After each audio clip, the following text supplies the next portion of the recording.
Este día celebramos a Jesucristo. Celebra a Cristo, celebra. Comparte con nosotros en el Devocional al Aire por Radio Vea. Celebra a Cristo, celebra. Celebra a Cristo, celebra. Tiempo devocional en la bienvenida. Una semana más para compartir con ustedes, amada iglesia, el tiempo devocional que el Señor nos permite acá en Radio Vea brindarle para poder juntos reunirnos a través de los canales de la radio, sea a través de la frecuencia de un dispositivo móvil, una aplicación, una página web o cualquier red social donde usted puede escuchar tiempo devocional. Vamos a cantar, leer la palabra, escucharla también a través de una meditación. Vamos a ofrendar y vamos a orar juntos. Dios está con usted como Dios está acá con nosotros. Así que en esa armonía abrimos y le damos la bienvenida a Tiempo Devocional. La comunicación es una ventana de oportunidades. Por eso en Radio Vea ponemos a su disposición la mensajería digital a través de WhatsApp y Telegram. 42 35 74 57, 42 35 74 57. Mensajes de texto o de voz. WhatsApp y Telegram. Estamos para servirle. Tiempo devocional en la oración. Mirad cuán bueno y delicioso es habitar los hermanos juntos en armonía. Así dice tu palabra, Señor. Y recordamos en esta oración esa escritura porque sabemos que en este momento hay una unidad espiritual manifestándose. Acá, donde estamos desarrollando esta transmisión, como en los diversos lugares donde nuestros hermanos nos escuchan, Señor. Allí te pido que hagas la visitación gloriosa de tu presencia, trayendo consuelo, ánimo y edificación para nuestra audiencia. Ponemos en tus manos el programa que hoy nos vas a permitir realizar, Señor. Vamos a adorarte, vamos a escuchar tu palabra, vamos a traer nuestras ofrendas delante de ti. Así que hoy la recibimos y te la damos en esa doble vía de dar y recibir, Señor. Lo único que queremos son, número uno, que tu nombre sea glorificado en las familias, en la audiencia. Y número dos, queremos edificar al cuerpo de Cristo. Así que gracias por este tiempo devocional, el cual abrimos en el nombre de Jesús. Amén. La comunicación se hace y dice para influenciar. Por eso en Radio Vea aparecemos en las redes sociales. Búsquenos en Facebook como Radio Vea Guatemala. Facebook Radio Vea Guatemala. Estamos para servirle. En tiempo devocional cantamos al Señor. Un tiempo para cantar, amados hermanos. Ahí gócese con nosotros en este tiempo de alabanza donde juntos vamos a exaltar al Señor. Santo eres tú, Señor. No hay nadie como nuestro Dios. Amén. Vamos a aplaudir aquí juntos. Y esta tarde nos unimos todos para declarar que Él es santo. No hay nadie como nuestro Dios. Amén. Él es santo y digno de toda adoración.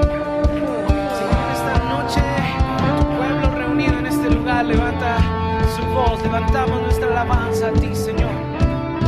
Eres santo, eres santo.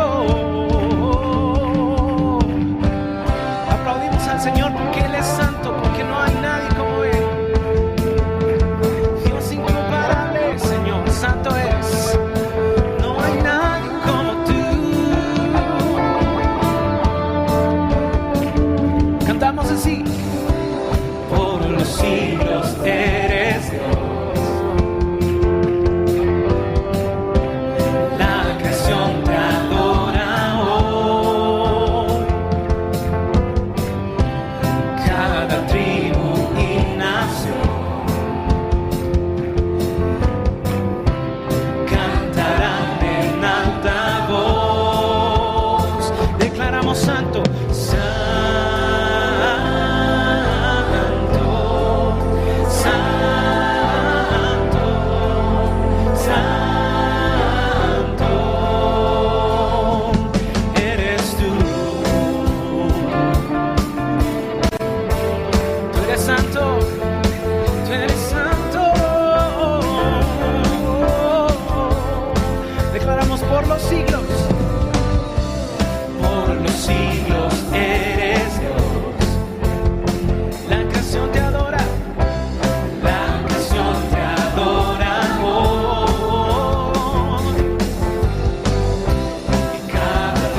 noche levantamos manos altas hoy a ti. Con libertad levantamos con amor. Somos libres, libres para adorar. No hay condenación. Hoy venimos a cantar y tu iglesia te canta.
Eterno, soberano.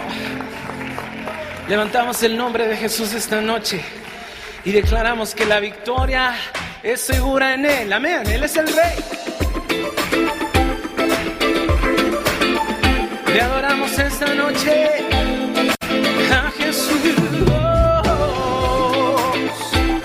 Él pelea por nosotros y por eso le adoramos con libertad, cantando.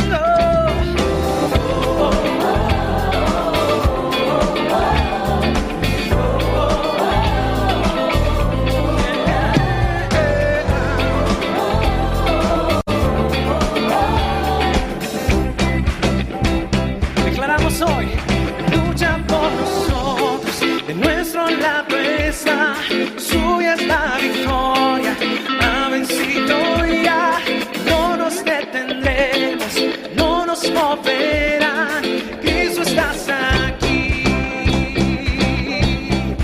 lleva nuestras cargas, nos libra del mar, suya es la victoria, ha vencido ya, no nos detendremos, no nos moverán, Cristo estás aquí, declaramos viviré,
con nosotros, Él va delante de nosotros y nos da la victoria.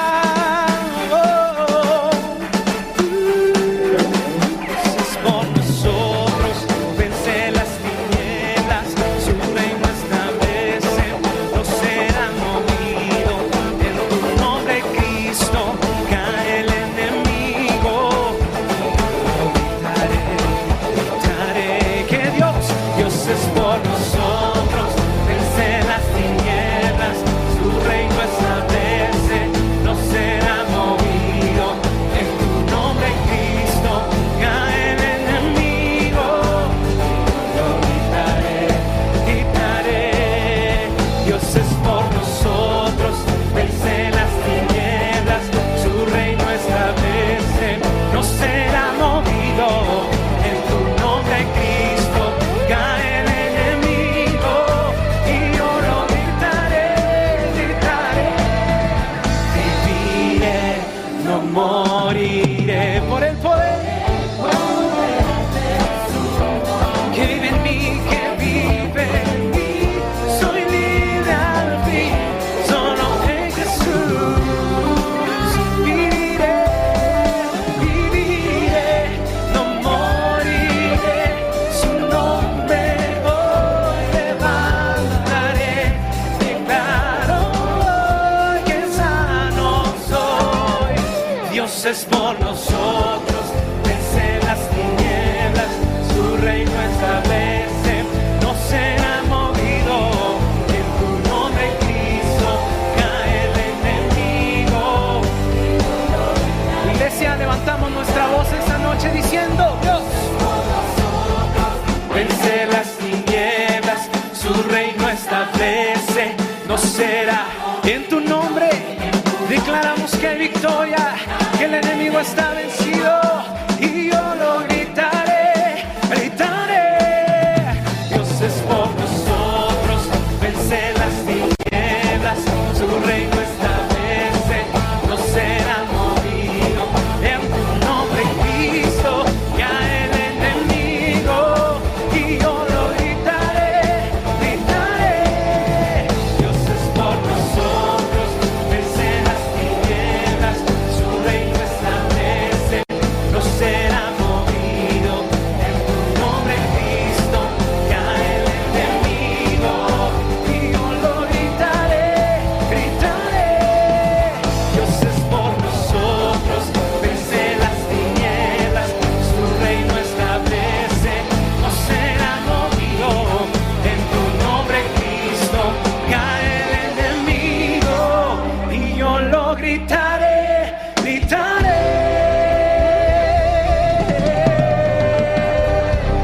Gritamos porque nos da la victoria.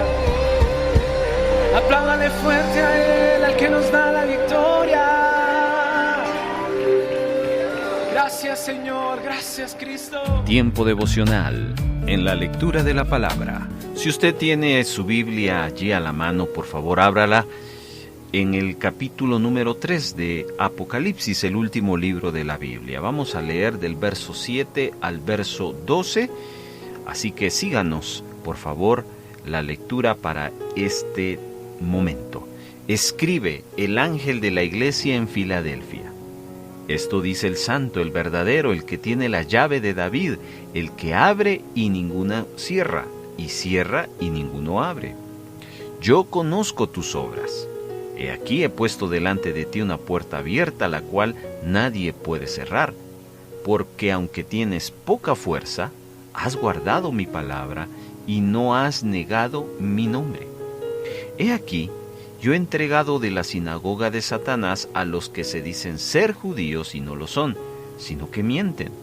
He aquí, yo haré que vengan y se postren a tus pies y reconozcan que yo te he amado. Por cuanto has guardado la palabra de mi paciencia, yo también te guardaré de la hora de la prueba que ha de venir sobre el mundo entero, para probar a los que moran sobre la tierra.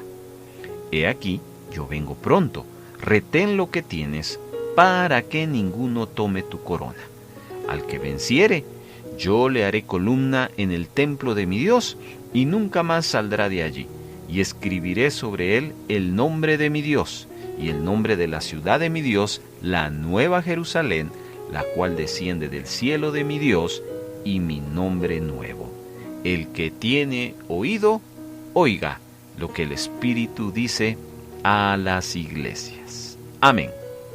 Tiempo devocional en las ofrendas. Les recordamos que en tiempo devocional nos tomamos un tiempo para las ofrendas. Sabemos que uno de los ejercicios de la iglesia cristiana es ofrendar, dar a la obra del Señor. El reconocimiento que le damos al Señor con las posesiones que Él nos permite tener. Por eso es que en 1 Corintios 4:2 nos habla que los fieles deben ser también administradores. Ahora bien, se requiere de los administradores que cada uno sea hallado fiel. Ambas partes son importantes. ¿Por qué la administración es importante para el Señor? Sin una correcta administración viene la irresponsabilidad. Por eso, nuestro gran reto con los recursos que Dios nos da es que los administremos correctamente, los organicemos. Déjeme orar por sus finanzas y déjeme orar porque Dios le permita en este momento tomar una parte de lo que Dios le ha dado, apartarlo para la obra del Señor. Si usted tiene una iglesia específica, es miembro de una congregación, le invito a que ese dinero que ha apartado esta semana lo entregue a su congregación cuando tenga la posibilidad de ver a su líder, a su pastor. Si usted no tiene una congregación, una de las cosas que le voy a aconsejar es que ore al Señor para que Él le ponga en su corazón a dónde debe de destinar ese dinero, esa ofrenda. Hágalo. Será usted bendecido, pero sobre todo va a alegrar el corazón de Dios por su obediencia. Bendito Dios, presentamos las ofrendas de tu pueblo en este momento donde podemos, Señor, compartir de lo mucho que tú nos das una parte importante. Bendito seas porque cuidas de nosotros y haces que tu obra, Señor, cubran sus gastos utilizando el recurso que tú das y de la generosidad de tu pueblo, Señor. Gracias por esa ofrenda, Señor. No hay pequeña, no hay grande. Lo que sí es una ofrenda donde la damos con gozo o con tristeza. Tú la recibes, Señor, con gozo cuando se da con gozo. Y no la recibes cuando no hay gozo de dar, Señor. Así que hoy oramos para que los recursos de nuestros hermanos sean multiplicados. Dale siempre la posibilidad a nuestros hermanos de tener un guardadito para poder bendecir tu obra. En el nombre de Jesús. Amén. Cuando se abre la puerta de la comunicación, todo es posible. Tenemos un canal en YouTube. Búscanos como Radio Vea. En YouTube estamos como Radio Vea. Estamos para servirte. Tiempo devocional. El mensaje. Seguimos avanzando en la serie que arrancamos ya hace varias semanas atrás y que prácticamente ahora nos encontramos en nuestra penúltima iglesia que vamos a estudiar.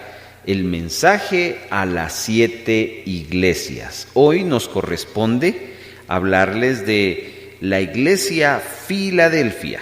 La iglesia Filadelfia. Bueno, como solemos hacer, queridos hermanos, vamos a dar algunos datos de esta iglesia, del lugar de donde se originó, etcétera.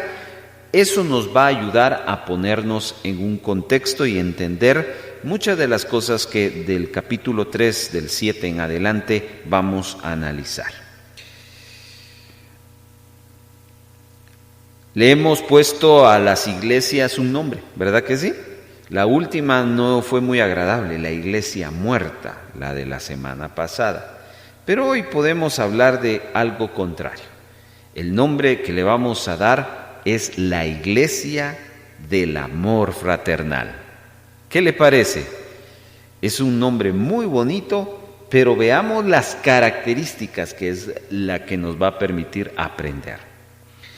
La historia de esta iglesia, la iglesia que Cristo amaba, radica en los años 1750 después de Cristo.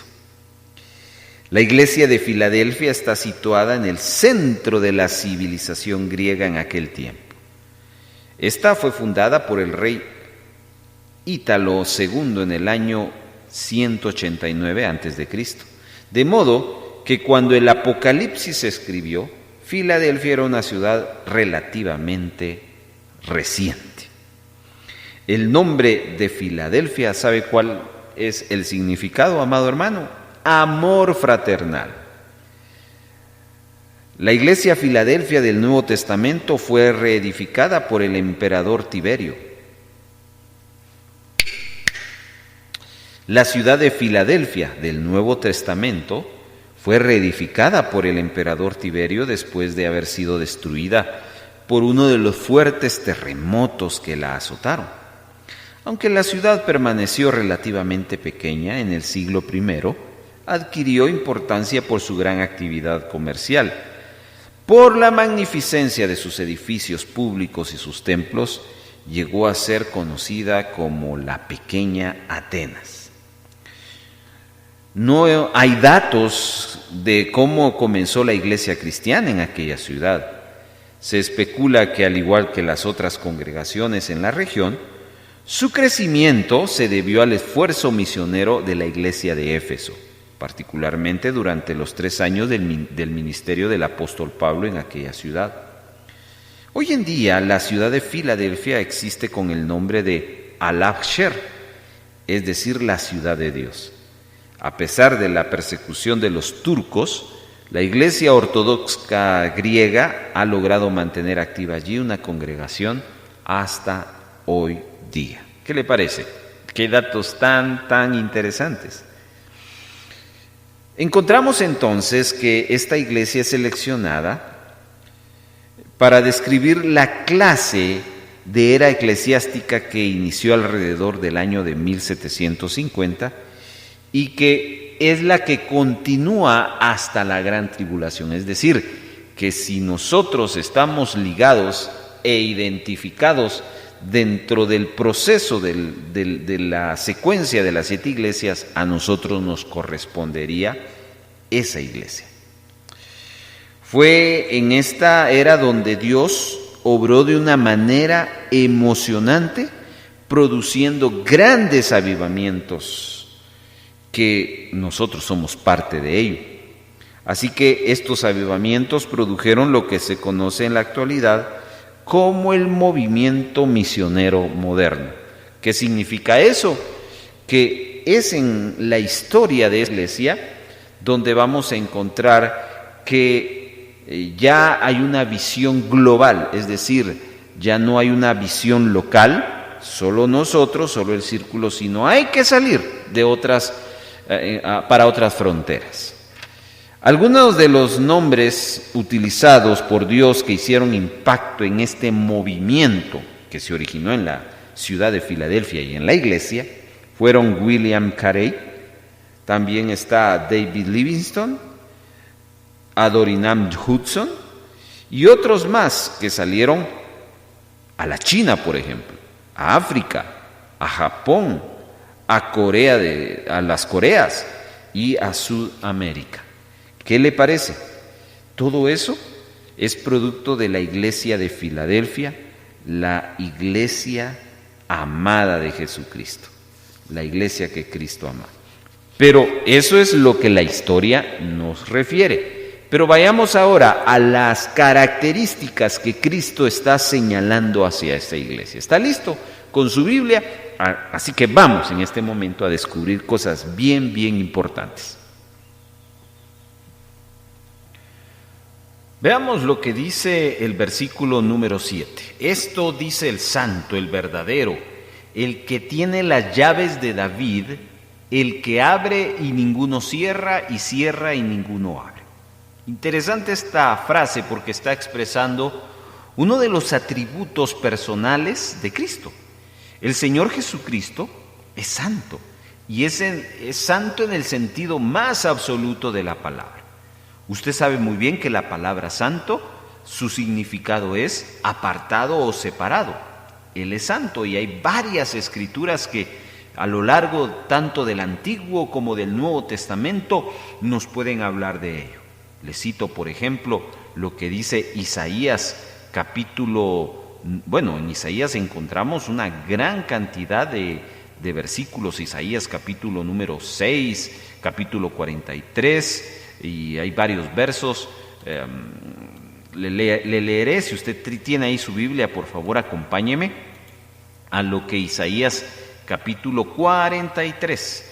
Isaías capítulo 43, vamos a leer varias acotaciones que encontramos ahí en este capítulo que nos habla de la santidad del Señor. Ponga atención o acompáñeme al versículo número 3. Dice: porque yo Jehová, Dios tuyo, el Santo de Israel. Vea lo que dice el verso 14. Así dice Jehová, Redentor vuestro, el Santo de Israel. Siguiente verso, el 15. Yo Jehová, Santo vuestro. ¿Qué le parece? Bueno, y así en el capítulo 45, en el capítulo 40, habla del significado de que Cristo es santo. Y también en el Nuevo Testamento. Así que nuestro Señor les recuerda algo bien importante a la vida de una iglesia, y nos está recordando en esta hora a nosotros: la santidad. Una de las características de la iglesia de Cristo es santidad, y Él se revela a esa iglesia como el santo porque obviamente está esperando que nosotros seamos santos. Primera de Pedro nos recuerda en el capítulo número 1, versículo 16: sean santos porque yo soy santo, apartados, separados, en este caso del mundo, ¿no? Así que se puede escoger este aspecto de la naturaleza del Señor para poder entender la práctica de la iglesia de Filadelfia.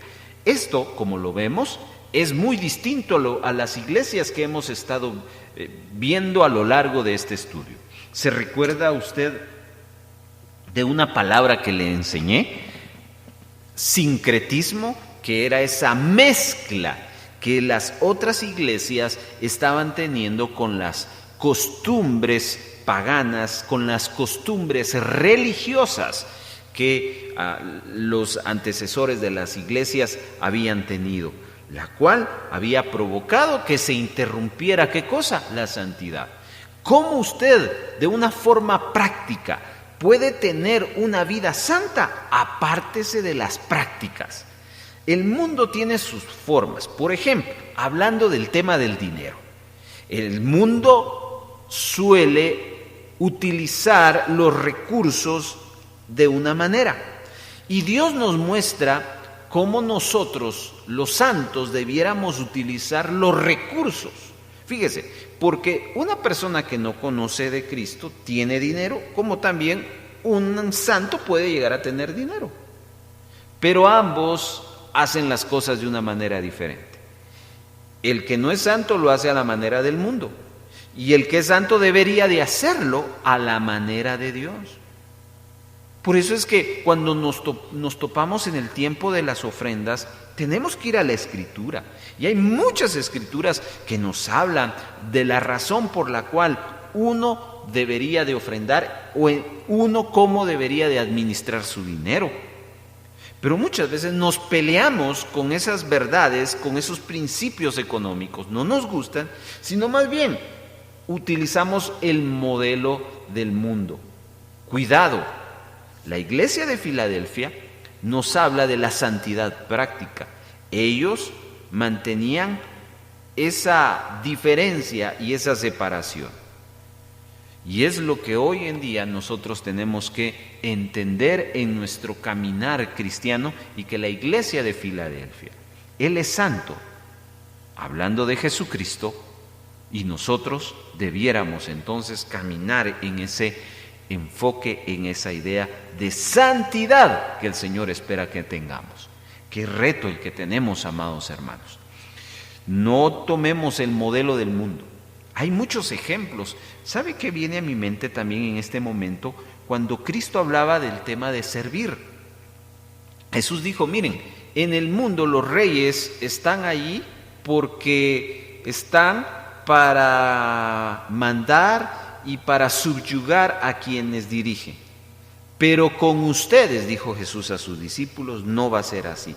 Si ustedes quieren ser grandes, el grande tiene que servir al pequeño. Son dos cosas distintas. Pero las iglesias anteriores mezclaron eso. Agarraron un poquito de Dios y un poquito del mundo y así empezaron a hacer ese sincretismo. La iglesia de Filadelfia nos enseña que sí se puede vivir en este tiempo con ese estilo de vida. Al César lo que es del César, a Dios lo que es de Dios. Separar las cosas. Y eso nos habla de santidad. ¿Cuántos dicen amén a eso? Levante sus manos ahí en casa donde se encuentre y dígale al Padre, Señor, ayúdame a apartarme del mundo. Usted no puede ser ajeno al mundo en el sentido de presencia. Tiene que ir a trabajar, tiene que ir a comprar. Hay que hacerlo. Pero hay algo que no debemos de hacer. Y es adaptarnos a las costumbres del mundo. Así que ayúdanos a ser santos, no olvide esto. Pero sigue diciendo también la frase de los siguientes versos donde nos muestra cómo se revela Cristo a esta iglesia. Estamos, no olvide, estamos en Apocalipsis. Ahí está nuestra lectura de esta meditación, capítulo número 3 del verso 7 en adelante. Esto dice el santo, hay una coma y luego el verdadero.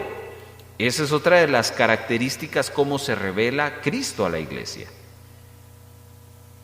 ¿Por qué utiliza esta palabra verdadero? El verdadero.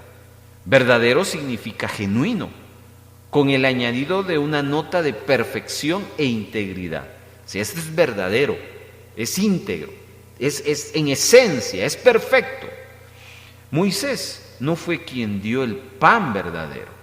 Cristo es el pan verdadero. Juan, capítulo 6, nos habla de eso, hablando de que por mucho tiempo la experiencia del maná que vino a salvar la vida de los israelitas en el desierto, ese era el pan. Pero el pan verdadero, el que vino a salvar la vida de la humanidad a través de su sacrificio, fue Jesucristo, según Juan capítulo número 6. Así que podemos ver acá que Cristo no solo es la verdad, sino que es la verdad definitiva. No existe otra verdad. A este mundo no se le tiene que dar otra verdad más que la revelación en Jesucristo. Y eso tiene sentido con lo anterior. Por eso no se puede negociar con las verdades de Dios y el mundo. ¿Por qué?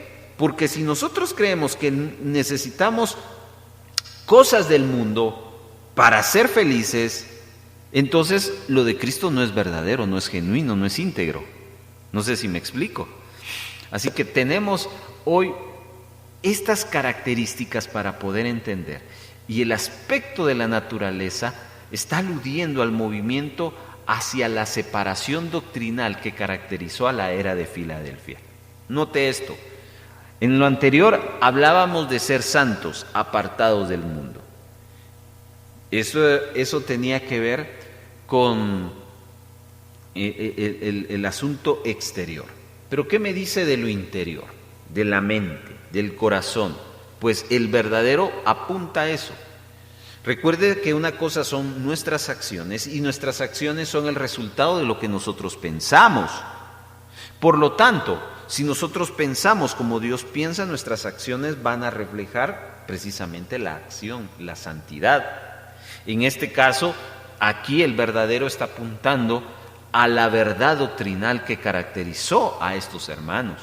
¿Por qué estos hermanos pudieron apartarse del mundo y sus costumbres y de las demás religiones? Porque doctrinalmente seguían la verdad de Cristo. Y aquí volvemos a apuntar qué es lo que estamos escuchando, qué palabra estamos recibiendo. Por eso es que le pedimos que cada vez que usted vaya a escuchar la palabra de Dios, aparte de oír a quien predica, que es el mensajero, lo más importante no es el mensajero, lo más importante es el mensaje. Y ese mensaje no viene del hombre, viene de la Biblia. Y usted tiene que tomar su Biblia y tiene que comprobar, como los hermanos que comprobaban en el libro de los Hechos, comprobaban que las enseñanzas de nada menos y nada más que del apóstol Pablo fueran correctas. Hermanos, necesitamos ese celo por lo verdadero, porque eso va a permitir que nosotros seamos de una u otra manera separados del Señor.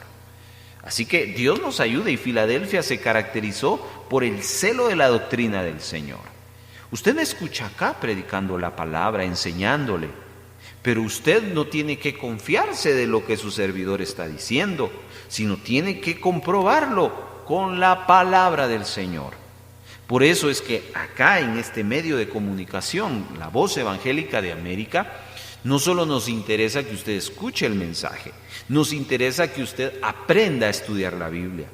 Y por eso programas como El Rollo del Libro, que es un instituto bíblico al aire, que usted lo puede escuchar los lunes y los domingos, ahí usted aprenderá a cómo usted puede estudiar la Biblia. Porque nos interesa que usted aprenda a discernir lo verdadero, la revelación de lo verdadero. Así que, hermanos, qué gran reto. Ahí entonces, como ya levantamos nuestras manos en el punto anterior, levante sus manos ahí en casa y diga: Señor, ayúdame a tener esa separación doctrinal entre lo falso y lo verdadero. Amén, amados hermanos. El santo, el verdadero, y otra revelación más de Cristo es el que tiene las llaves de David. Cristo como el Mesías, heredero del trono de David, Cristo tiene el control absoluto e indiscutible de su reino. La llave era llevada sobre los hombros para demostrar que quien llevaba poseía absoluta autoridad en la administración de las bendiciones y de las posesiones. Quiero que por favor me permita llevarle a una escritura otra vez al libro del profeta Isaías en el capítulo número 22. Isaías capítulo número 22 y busque por favor versículo 22. ¿Lo tiene? Isaías 22 dice: y pondré la llave de la casa de David sobre su hombro, y abrirá, y nadie cerrará, cerrará, y nadie abrirá. Y lo hincaré como clavo en lugar firme, y será por asiento de honra a la casa de su padre. Colgarán de él toda la honra de la casa de su padre, los hijos, los nietos, todos los vasos menores, desde las tazas hasta toda clase de jarros. En aquel día, dice el Señor de los ejércitos, el clavo hincado en lugar firme será quitado, será quebrado y caerá, y la carga que sobre él se puso se echará a perder, porque Jehová habló. Pues precisamente a eso nos referimos, de que Cristo tiene el control absoluto e indiscutible sobre la mayordomía del reino. Él llevaba sobre los hombros para demostrar que quien la llevaba poseía la absoluta autoridad en la administración de las bendiciones y posesiones. A pesar de que le ha dado autoridad a los reyes y gobernantes de este mundo, Él es quien controla hasta qué punto puede gobernar. Y es que esto es bien importante, hermanos amados, reconocer la autoridad. Cuando usted sabe quién es el que manda, pues usted vive tranquilo y enfocado. ¿Cómo puede vivir una vida de santidad, una vida en lo genuino, en lo verdadero, reconociendo que no tiene que escuchar otra voz más que la voz de Jesucristo? Pero cuando uno se desenfoca, cuando uno empieza a escuchar otras voces, cuando uno empieza a ver a otras personas, cuando uno cree que ciertos ministerios o ciertas organizaciones, queda uno impresionado por la magnitud de cómo operan y dejamos de ver a Jesucristo, entonces nos perdemos en este principio.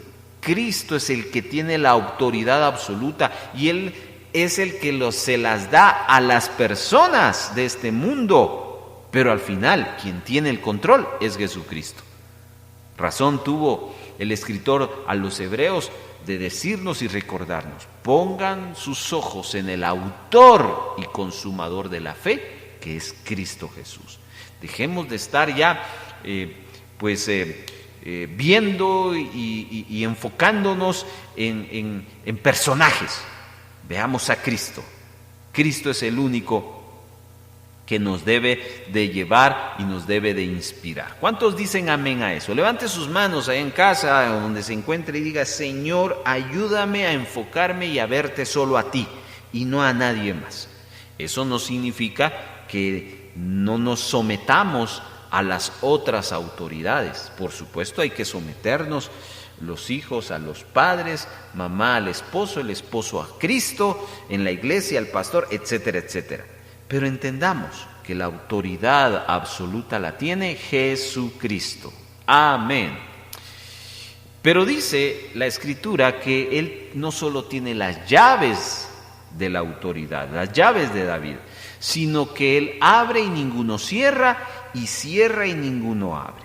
El Señor Jesús, ojo, le dio a sus discípulos la comisión. ¿Sabe usted cuál es la comisión? Mateo 28:18, por favor. Vaya conmigo al pasaje de San Mateo, capítulo número 28. Si usted no sabe cuál es la comisión que el Señor nos ha dado, pues quiero recordarle acá esta gran comisión. Alguien dijo por ahí que no era la gran comisión, sino la gran omisión, porque no todos están haciéndolo.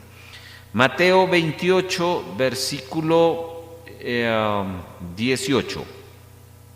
Y Jesús se acercó y les habló diciendo: toda potestad me es dada en el cielo y en la tierra. Por tanto, id y haced discípulos a todas las naciones. Esa es la comisión que Reina Valera le pone la gran comisión.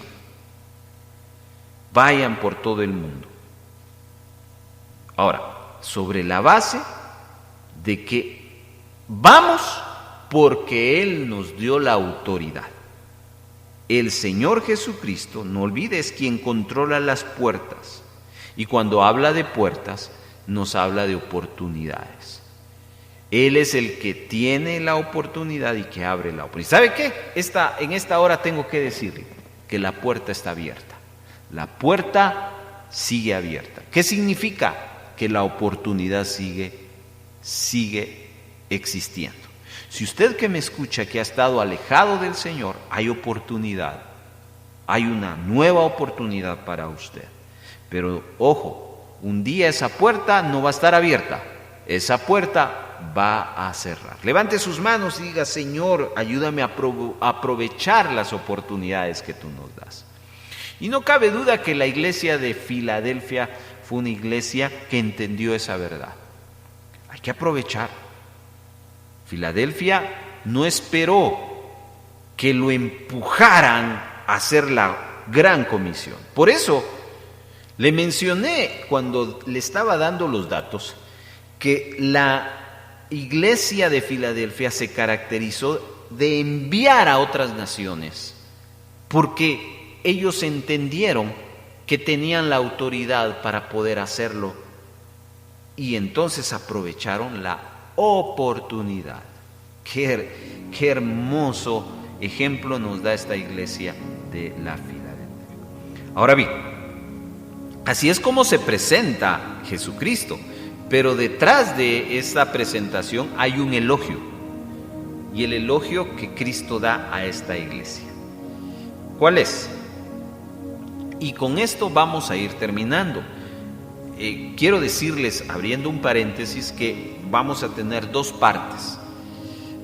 No se pierda la segunda parte de la Iglesia Filadelfia la próxima semana. Cierro el paréntesis. Versículo número 8 de Apocalipsis. Dice: yo conozco tus obras. Ay, hermano, una vez más vuelve a aparecer esta frase. Se refiere al conocimiento íntimo y sobrenatural del Señor Jesús. Esta frase constantemente nos está hablando de que el Señor ve lo que nosotros estamos haciendo. No es una crítica. Es algo como que, mire, usted puede referir esta frase en 2 sentidos. En el sentido de que usted está viendo que su hijo, por ejemplo, lo pone a usted a hacer algo por primera vez, o algo que esta persona no tiene experiencia, y usted la ve y dice: no es así como se debe de ser. Pero también otro énfasis es que yo sé lo que significa eso, yo soy consciente de las experiencias.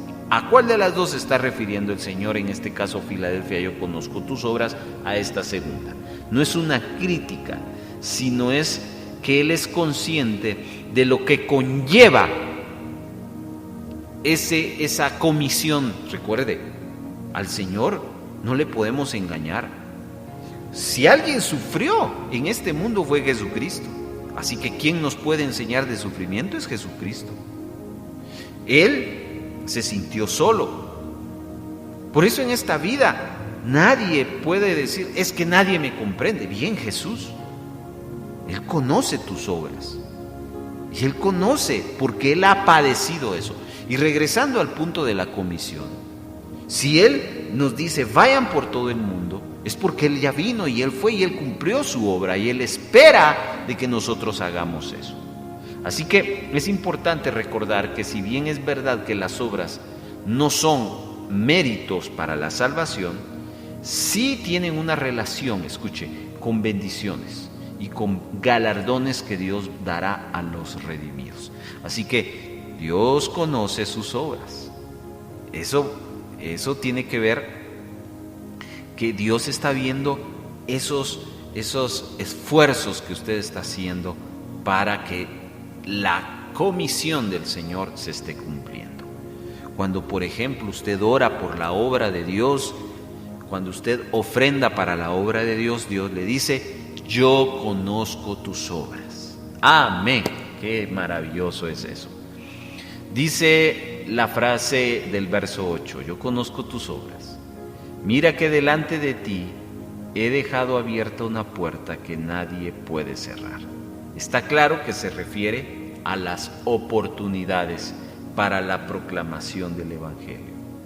Amados hermanos, una de las principales características del fiel servicio a lo largo de toda esta era de la Iglesia es la proclamación de la palabra del Señor. Fuera de eso, no estamos entonces en sintonía. Dios no nos ha llamado a entretener a personas. Dios no nos ha llamado a realizar asuntos. No, Dios nos ha llamado a proclamar la palabra. Y Él, para la proclamación, siempre va a dar oportunidades.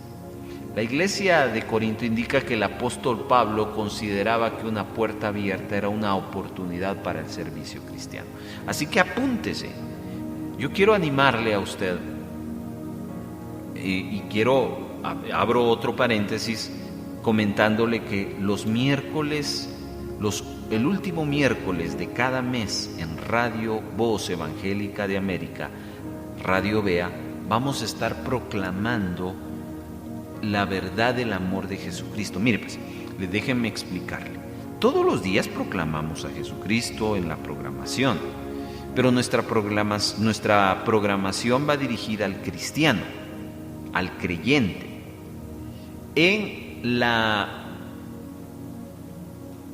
proclamación de la palabra, también hay un mensaje directo, un mensaje que no es para el creyente, con un lenguaje distinto al que es creyente. Usted está acostumbrado a que le prediquemos de esta manera, amén, pero no es lo mismo predicarle a un cristiano que predicarle a una persona que no lo es. Por eso es imperante para nosotros acá en la radio retomar el tema de la proclamación de la palabra, y yo le invito a que usted nos ayude. ¿Cómo nos puede ayudar? Invitando a sus amigos, sus vecinos, sus familiares que no son creyentes a escuchar la radio el último miércoles de cada mes, porque va a haber en mañana, tarde y noche la proclamación de la palabra. ¿Qué le parece? Así que el Señor nos dé la oportunidad. De eso se trata. Vamos a terminar con 3 cosas más y bueno, le esperamos para la segunda parte. También dice, tienes poca fuerza. Eso se refiere a la condición de los creyentes de Filadelfia. No está hablando de fuerza espiritual, sino que era un grupo pequeño. La era de la iglesia de Filadelfia se caracteriza por congregaciones pequeñas que, de acuerdo a las normas humanas, eran débiles. Por ejemplo, no me malentienda lo que voy a decir, pero hoy en día damos gracias a Dios por las mega iglesias. Eso es bueno, gracias a Dios por ello. Que Dios siga, que Él permita que esas oportunidades sigan dándose. Pero cuando uno ve una iglesia pequeña, puede llegar a menospreciarla. En los tiempos de la iglesia de Filadelfia, socialmente, eso era lo que sucedía. Las congregaciones eran pequeñas. Por lo tanto, la gente los miraba y decía, ¡ay, Dios! Esos son débiles, decía. Pero el Señor está entendiendo, porque Él conoce nuestras obras, nos dice, tienes pocas fuerzas. Son pequeños en cantidad, pero eran grandes en calidad.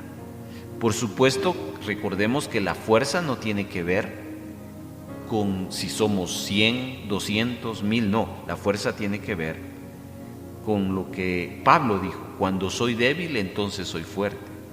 Es probable que la congregación tuviese poco impacto entre los ciudadanos de Filadelfia, pero sus obras eran irreprensibles. Tal vez los creyentes de Filadelfia pertenecían a una clase social de no de influencia, de no gran poder económico, pero ¿saben qué? Y con esto voy a terminar.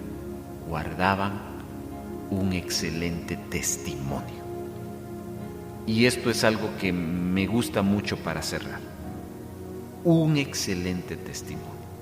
Usted y yo no podremos ser gente de dinero, no podemos tener muchos recursos, y la gente nos pueda decir, ay Dios, pero si usted guarda un fiel y justo testimonio para Jesucristo, usted es grande, usted es fuerte. Porque la gente le podrá decir, usted no tiene dinero, usted no tiene plata, usted no tiene influencia, pero ¿sabe qué? Usted es íntegro, usted es justo, usted es cabal. En otras palabras, no tenemos cola que nos pise, y entonces eso nos hace fuertes. ¿Qué le parece, hermano? Hoy la iglesia de Filadelfia nos enseña que debemos de dejar el estrés por las clases sociales. Si Dios nos bendice con recursos, qué bueno. Si no, nos va a cuidar siempre. Pero el tema del dinero, el tema del recurso, no es algo que pueda impedirnos a dar un buen testimonio. Yo quiero animarle a usted a que, como la iglesia de Filadelfia, pequeña pero grande en su testimonio, oramos. Padre bueno, te damos gracias porque nos permites entender hoy estas verdades de Filadelfia, una iglesia que tú amas, porque era una iglesia que se apartaba, era una iglesia, Señor, que cuidaba lo genuino, lo verdadero. Una iglesia que entendía quién tenía la autoridad y se sometía a ella. Una iglesia la cual se identificaba con las obras y tú las conocías. Una iglesia que aprovechaba las oportunidades. Una iglesia pequeña, pero con un gran testimonio. Y eso es lo que hoy queremos ser delante de ti. Una iglesia amada, una iglesia que sea de impacto, Señor. No porque tengamos una gran infraestructura, sino porque nuestro testimonio da una verdad de un cambio absoluto de parte tuya, Señor. Ayúdanos a ser como la iglesia Filadelfia, la iglesia que tú amaste. Te damos gracias, Señor. En el nombre de Jesús. Amén. La comunicación es una ventana de oportunidades. Por eso en Radio Vea ponemos a su disposición la mensajería digital a través de WhatsApp y Telegram.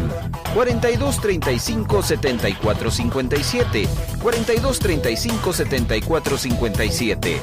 Mensajes de texto o de voz. WhatsApp y Telegram. Estamos para servirle. Gracias por sus reportes, gracias por sus mensajes a nuestras diferentes instancias de comunicación, en el WhatsApp, en el Telegram, en las publicaciones donde están colocadas las transmisiones en las redes sociales. Y la próxima semana, la segunda parte de este mensaje de la Iglesia a Filadelfia. Bendiciones. Gracias por habernos acompañado en el Devocional al Aire. Celebrar a Cristo, celebrar. Celebramos a Jesucristo en el Devocional al Aire. Celebrar. Celebrar a Cristo, celebrar. Celebrar. Hasta la próxima.